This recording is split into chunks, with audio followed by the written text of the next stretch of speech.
اعوذ باللہ من الشیطان الرجیم بسم اللہ الرحمن الرحیم۔ کل کے درس میں ایک لفظ آ رہا تھا بالجبت والطاغوت، تو ایک بندے نے فون کیا کہ یہ جبت کا ترجمہ آپ نے نہیں کیا، حالانکہ میں نے ترجمہ کیا تھا کہ جو ایمان لاتے ہیں غیر پر، لیکن وہ لفظی ترجمہ نہیں تھا۔ تو لفظی ترجمہ اس کا یہ ہے کہ جو ایمان لاتے ہیں بالجبت، بتوں پر جو اللہ کے غیر ہے۔ اب بت کے کئی قسمیں ہیں، کوئی پتھر سے بناتا ہے، کوئی آٹے سے بناتا ہے، کوئی لکڑی سے بناتا ہے۔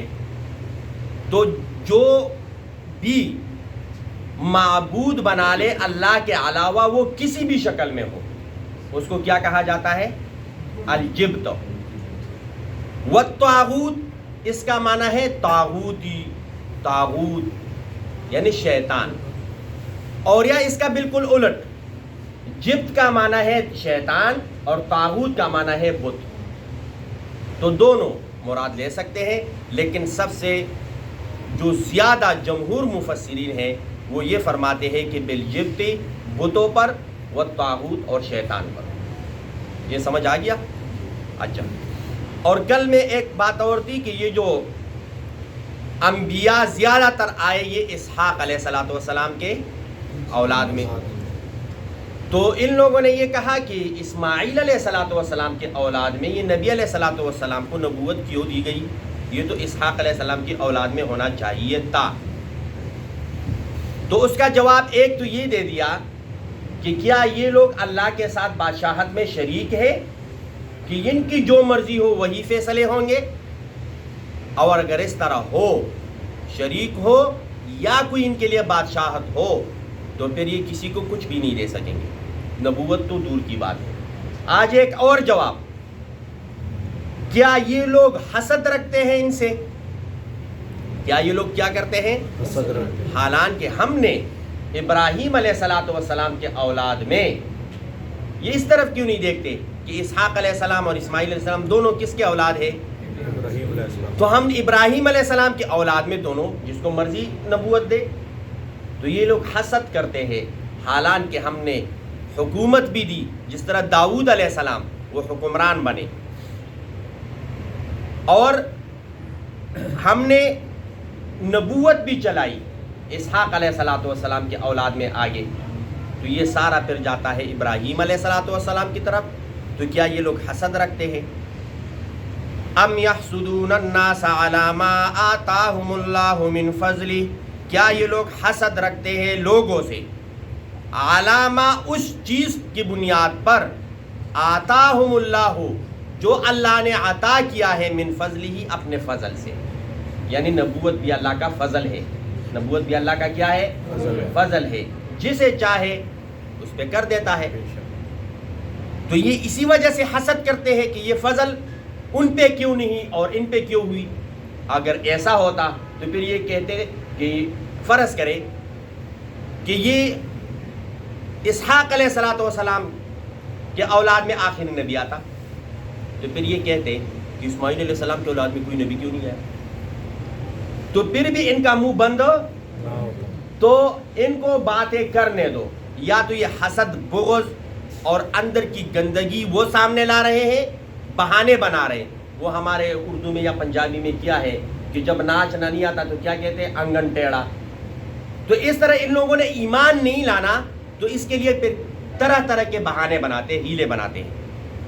فقد آتینا آل ابراہیم الکتاب والحکمہ، حالانکہ ہم نے دیا ہے ابراہیم علیہ السلام کی اولاد کو کتاب بھی اور حکمت بھی، کتاب بھی اور حکومت بھی۔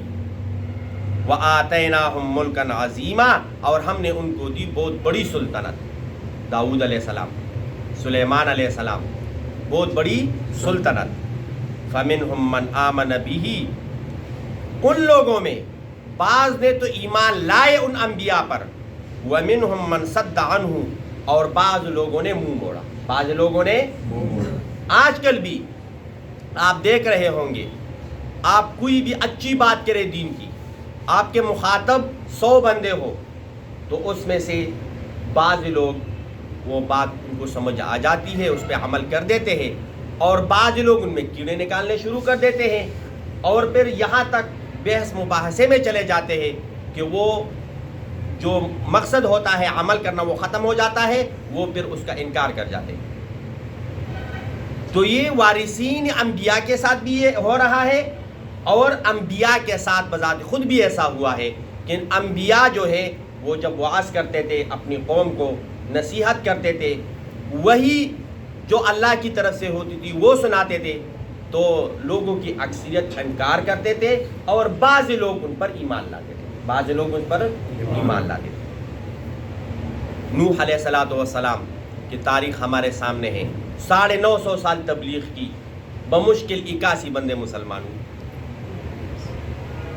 اب کہتے ہیں قیامت والے دن کوئی نبی آئے گا جس کے امتی صرف ایک ہوگا، کوئی نبی آئے گا اس کے امتی 2 ہوں گے، کوئی نبی آئے گا جس کے 50 ہوں گے، اور نبی علیہ السلام فرماتے ہیں کہ میں فخر کروں گا قیامت والے دن کہ میری امت سب سے زیادہ ہوگی، میری امت کیا ہوں گی؟ سب سے زیادہ ہوگی۔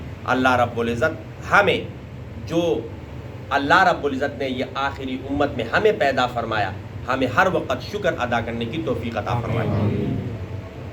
فَمِنْهُمْ مَنْ آمَنَ بِهِ وَمِنْهُمْ مَنْ صَدَّ عَنْهُ، بعض تو وہ ایمان لے آئے انبیاء پر اور بعض انکار کر بیٹھے۔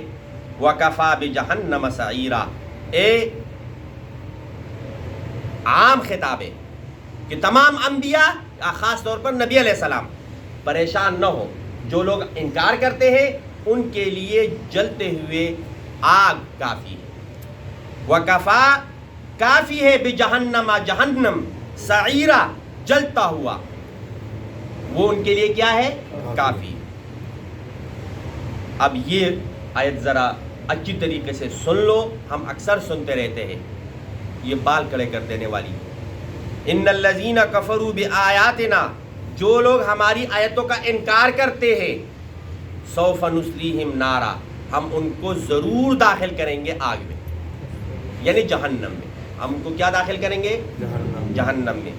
کلما نضجت جلودہم، جب جہنم میں ایک بندہ چلا گیا اور اس کی کال پک گئی، ایک جگہ جب بار بار داغا جاتا ہے نا، وہ پک جاتا ہے، پھر آگ اس کے اوپر اثر نہیں کرتی، تو جب ان کی کال پک جاتی ہے تو یہ تو عادی ہو جائیں گے، پھر تو وہ اس آگ میں بھی خوش رہیں گے۔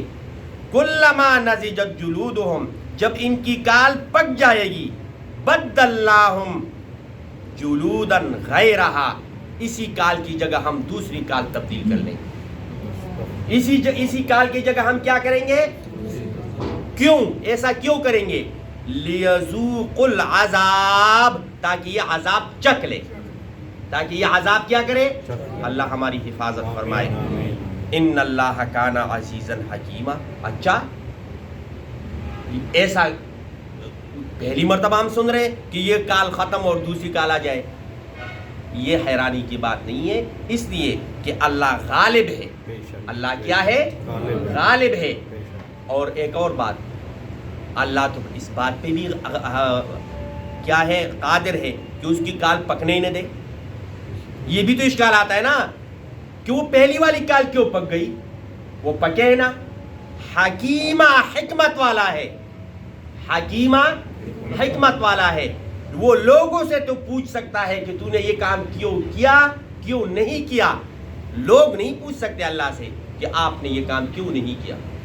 اللہ رب العزت ہمیں قرآن کی صحیح سمجھ عطا فرمائے اور اس پر عمل کرنے کی توفیق عطا فرمائے۔ اور جس طرح یہ مجھے فون پہ یہ سوال کیا، میں بہت خوش ہو گیا۔ اسی طرح اگر آپ لوگوں کو بھی کوئی دینی مسئلہ ہو یا قرآن مجید کا کوئی لفظ کا مسئلہ ہو، مجھے نہیں آتا، اپنے اساتذہ سے پوچھوں گا، لیکن کوشش کریں گے کہ وہ مشکل جگہ حل ہو جائے۔ اور ایک مسئلہ نماز سے پہلے ابھی وہ بھائی نے اقامت کی تو قد قامت الصلاۃ بھول گیا، تو یہ مسئلہ یاد رکھیں کہ ایک فجر کی اذان ہے جس میں ایک لفظ آتا ہے الصلاۃ خیر من النوم، یہ جملہ اضافی ہے، اور اقامت میں قد قامت الصلاۃ۔